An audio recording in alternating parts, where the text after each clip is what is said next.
The way to think about our product compared to the option arm product. So the option arm was a great product in my view for the right borrower.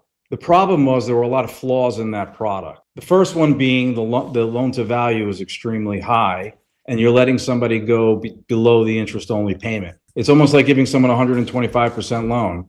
We know where that's going. So what happened was when somebody borrowed funds and they paid below the interest only, there was no cap on that payment. The payment would shoot up, and if the borrower couldn't afford to make that new payment, of course, we know what happens. And there was a complete recast too. So if the loan balance exceeded or went up to the value of the home, you were forced now to have to pay that down. So we looked at those two things and said, well, how do we build some safety measures in here? The first one is easy. Let's do a low loan to value as if they're going to make that minimum payment or that payment that's required every single month for the life of the loan. Let's look at what the future home value might be. Let's present value those cash flows. Let's look at current interest rates, and let's design an LTV grid for that. The other way to look at this from a safety point is in every one of those columns, you'll see there'll be a cap payment, or the payment that the borrower is not required to make a payment higher than that for the entire life of the loan. So there's no recast. So in my example that I gave you of $500 out of $1,000, the borrower will never be required to pay more than the $500 per month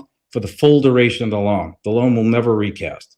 So we qualify them on that $500 versus $1,000, and that's what allows people to qualify for more money. Now, this is LTV based.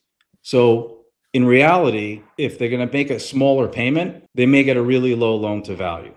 If they're going to make a higher payment, they'll get a higher loan to value. But we also factor one other thing into it. And we do use age, but we use age based on how long we think they're going to remain in the home. And we tie that into the loan to value.